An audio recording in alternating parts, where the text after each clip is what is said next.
Hello friends, welcome back to again my YouTube channel drop of education. हम आपका drop of education में स्वागत करते हैं। आज का जो टॉपिक है वो है आपका सेल जंक्शन। आज हम सेल जंक्शन के बारे में जानेंगे। हमने पहला पार्ट सेल सेल इंट्रैक्शन के बारे में कवर किया था। तो उस इंट्रैक्शन में जिस जंक्शन का यूज़ करते हैं हम, या जिस पाथवे का यूज़ करते हैं, उस पाथवे को हम सेल जंक्शन के नाम से जानते हैं। और ये सेल जंक्शन जो होता है ये कई सारे टाइप्स के होते हैं। वैसे तो 3 मेन इंपॉर्टेंट टाइप्स है इसके। ऑक्लूडिंग जंक्शंस है आपका, अडेरेंट जंक्शंस है आपका, और आपका जो थर्ड है वो है कंपोनेंट जंक्शन। तो ये 3 जंक्शंस ऐसे जंक्शंस है जो कि काफ़ी इंपॉर्टेंट जंक्शंस है, और इनमें भी कई सारे सब टाइप्स देखने को मिलते हैं और इन सभी का अलग अलग फंक्शन है। तो आइए चल के देखते हैं कि सेल जंक्शन क्या होता है और उनके टाइप्स कितने होते हैं।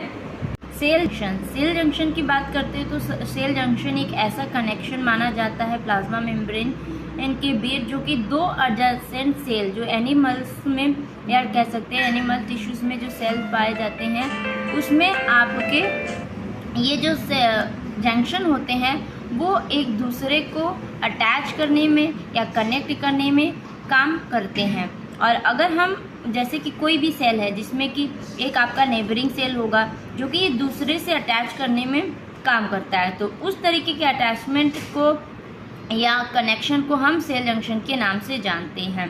जो सेल जंक्शन होता है वो कई सारे मल्टी प्रोटीन को पास आउट करता है एक सेल से दूसरे सेल में, कह सकते हैं, जैसे कि सेल सेल इंट्रैक्शंस के थ्रू, सेल मैट्रिक्स इंट्रैक्शन के थ्रू, या फिर गैप जंक्शन के थ्रू कई सारे ऐसे कनेक्शंस बनते हैं जिनके हेल्प से किसी भी प्रोटीन मॉलिक्यूल को हम ट्रांसफ़र कर सकते हैं। अगर हम सेल जंक्शन की बात करें तो इसमें कई सारे टाइप्स देखने को मिलते हैं। उसमें 3 इंपॉर्टेंट ऐसे जंक्शन है सेल जंक्शन, जो कि पूरे सेल को किस तरीके से एक दूसरे से कम्युनिकेट कराना है, कनेक्ट करना है, वो पूरा काम करते हैं।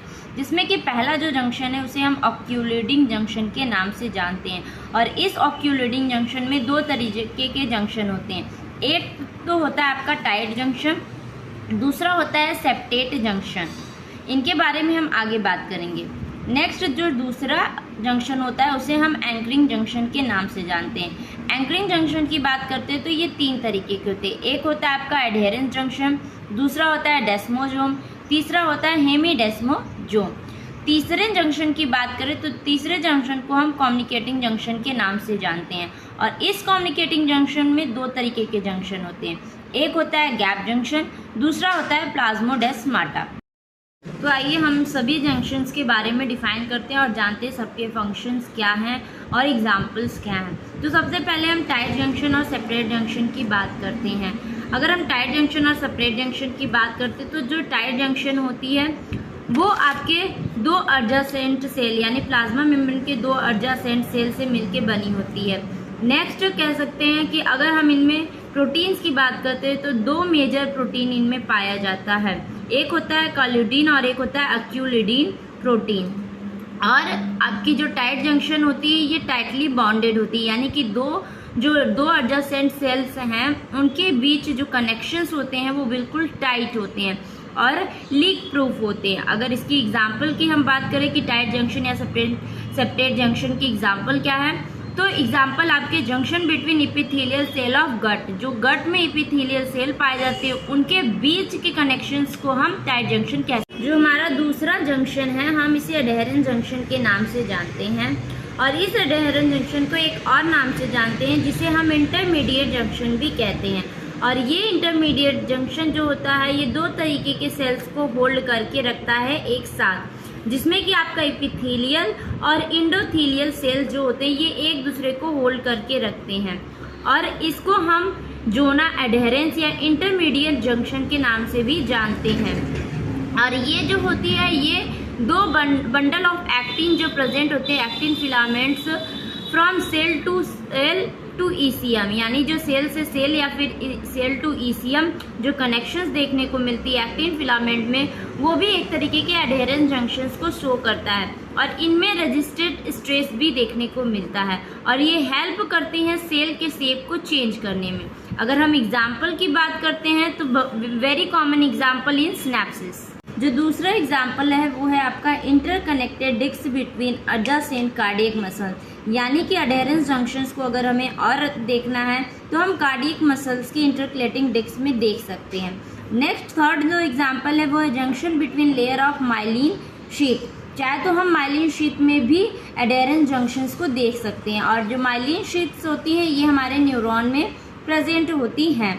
नेक्स्ट जंक्शन की बात करते हैं जिसको हम डेस्मोसोम के नाम से भी जानते हैं, और ये जो डेस्मोसोम होती है इसको कई नाम से भी जानते हैं। इसको हम एडेरेंस जंक्शंस भी कहते हैं, इंटरसेलुलर लिंक और बटन लाइक पॉइंट भी कहते हैं। और ये जो डेस्मोसोम होती है ये अरेंज होती है laterally random side of the cell membrane. अगर हम डेस्मोसोम की बात करें तो ये काफ़ी फास्टेन सेल होती है स्ट्रॉन्गर सेट से।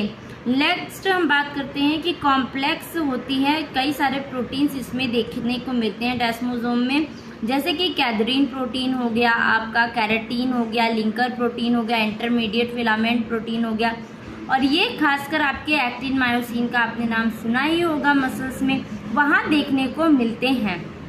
अगर हम इनकी एग्जाम्पल की बात करें तो देखिए यहाँ पे मसल्स की बात आ गई है, और टीयर्स मसल्स में भी डेस्मोसोम कनेक्शंस या जंक्शंस देखने को मिलते हैं।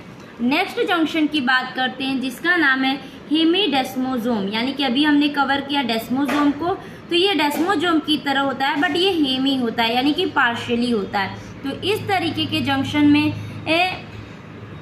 प्लेक्यू या बेसल लैमिला देखने को मिलती है इंटीग्रीन के साथ।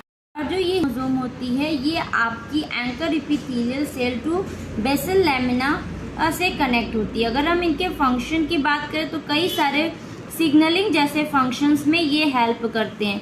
साथ ही साथ अगर इनके हम क्या कह सकते हैं कि कंस्टिट्यूएंट इंक्लूड्स की बात करें, यानी कि क्या क्या चीज़ें प्रेजेंट है, या फिर कह सकते हैं कौन टाइप की प्रोटीन जो होती है वो हेमीडेस्मोसोम में प्रेजेंट होती है, तो उसमें आपके इंटीग्रीन प्रोटीन्स हो गए, अदर प्लाज्मा प्रोटीन्स हो गए, या फिर साइटोसोलिक प्रोटीन्स हो गए जो कि हेमीडेस्मोसोम में प्रेजेंट होते हैं।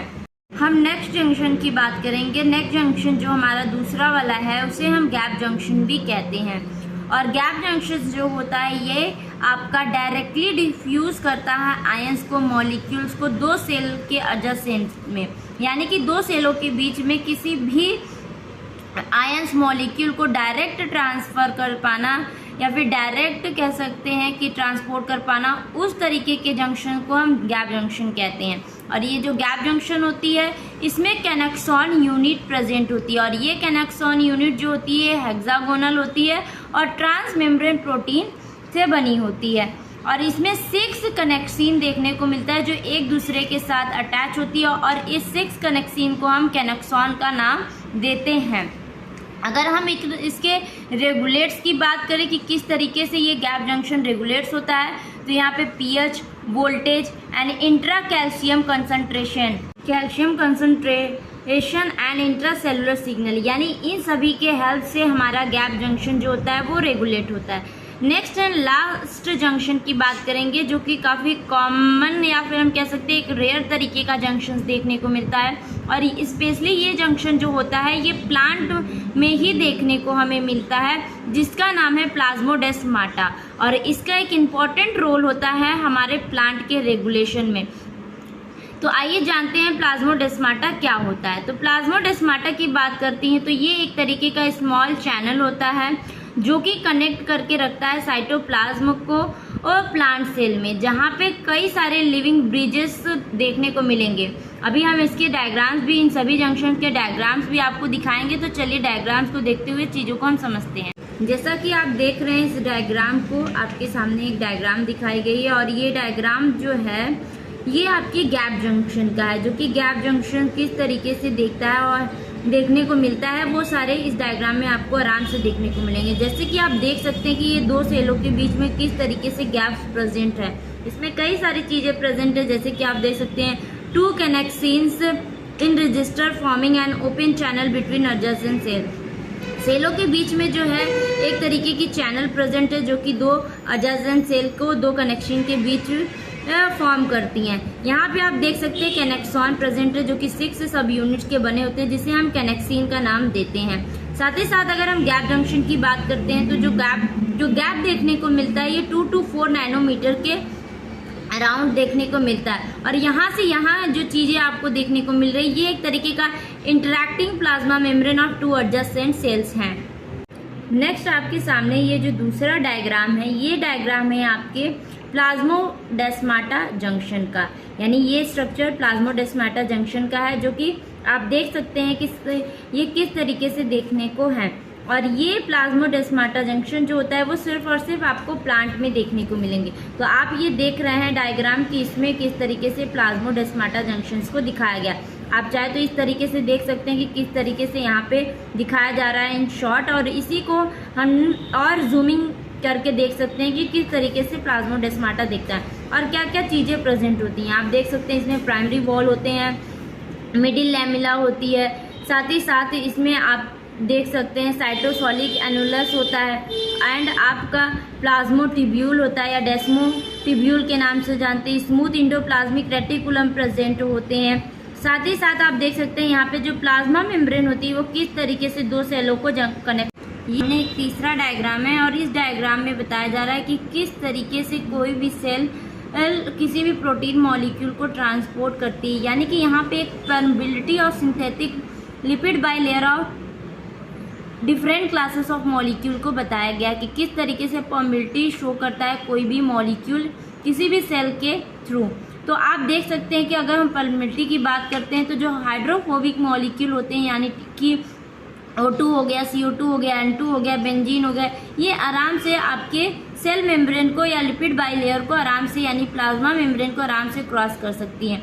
उसी तरीके से स्मॉल अनचार्ज पोलर मॉलिक्यूल भी आराम से क्रॉस कर सकती है, जिसमें H2 आता है, यूरिया आता है, ग्लिसरॉल आता है। नेक्स्ट हम बात करते हैं लार्ज अनचार्ज पोलर मॉलिक्यूल को, तो इसे ट्रांसपोर्ट करने के लिए किसी ना किसी फैसिलिटेटेड डिफ्यूजन टाइप के चीज़ों की ज़रूरत होती है। नेक्स्ट है आयंस। नेक्स्ट हम आयन की बात कर रहे हैं, तो आयन के लिए भी एक तरीके का हमें कह सकते हैं कि ट्रांसफ़र करने के लिए आयन को भी एक अलग तरीके के एक्टिव ट्रांसपोर्टर या फैसिलिटेटेड ट्रांसपोर्टर की ज़रूरत होती है। तो यहाँ पे हमें आयन चैनल की ज़रूरत होती है, जिसके हेल्प से ये प्लाज्मा मेम्ब्रेन को क्रॉस कर सकती हैं, यानी कि इनकी परमेबिलिटी की बात करें तो लेस होती है अदर कंपेरिजन में, जैसे कि आप लार्ज मॉलिक्यूल कह सकते हैं, स्मॉल मॉलिक्यूल कह सकते हैं, हाइड्रोफोबिक मॉलिक्यूल के कंपेयर में। तो यहाँ पे जो आयंस होते हैं वो आपके हो गए H+ ion, sodium ion, HCO3 E negative ion, K+ ion, calcium ion and chlorine ion and magnesium ion. आपको एक टेबल दिखाया जा रहा है और इस टेबल में कई सारे चैनल्स को बताया जा रहा है, जो कि जंक्शंस में ये चैनल प्रेजेंट होते हैं और हेल्प करते हैं मॉलिक्यूल को ट्रांसपोर्ट करने में। अगर हम first voltage gated cation channel की बात करते हैं तो यहाँ पे कैटायन चैनल को ट्रांसपोर्ट करने में हेल्प किया जाता है, जिसमें कि sodium, potassium and calcium channels आते हैं। नेक्स्ट दूसरा है ligand gated ion channel. Ligand gated ion channel की बात करते हैं तो कई सारे चैनल्स देखने को मिलते हैं, जिसमें कि आपका न्यूरोट्रांसमीटर गेटेड चैनल होता है और इसमें दोनों आयन और कैटायन दोनों ही अलग अलग ट्रांसपोर्ट होते हैं। दूसरा जो है वो आपका है नॉन गेटेड एड चैनल, जिसको हम एनायन गेटेड चैनल के नाम से भी जानते हैं, और तीसरा जो है वो है आपका न्यूक्लियोटाइड गेटेड चैनल। तो इस तरीके के जो चैनल्स होते हैं वो हेल्प करते हैं मॉलिक्यूल को ट्रांसपोर्ट कराने में। तो फ्रेंड्स, हमने सेल जंक्शन को कवर किया और हमने जो भी डायग्राम्स अभी हमने देखा है वो सारे डायग्राम्स आपके काफ़ी इम्पोर्टेंट है। और ये जो डायग्राम्स हैं ये सेल बायोलॉजी के बुक अल्बर्ट के बुक से ली गई डायग्राम्स है और ये डायग्राम्स काफ़ी इम्पोर्टेंट है आपके एग्ज़ाम पॉइंट ऑफ व्यू से। और लास्ट में मैंने आपको कुछ 2-3 टेबल्स भी समझाए हैं, वो टेबल भी काफ़ी इम्पोर्टेंट हैं किसी भी सेल जंक्शन को समझने के लिए, और किस तरीके से और कौन से मॉलिक्यूल ट्रांसफ़र होते हैं या फिर क्या परमेबिलिटी होती है मॉलिक्यूल की, ये सारे काफ़ी इम्पॉर्टेंट हैं। अब नेक्स्ट जो वीडियो हम लेके आने वाले हैं या नेक्स्ट टॉपिक जो कवर करने वाले हैं वो है एंडोमेम्ब्रेन सिस्टम। तो तब तक आप वीडियो को लाइक करें, चैनल को सब्सक्राइब करें एंड ढेर सारा सपोर्ट करें। Thank you very much.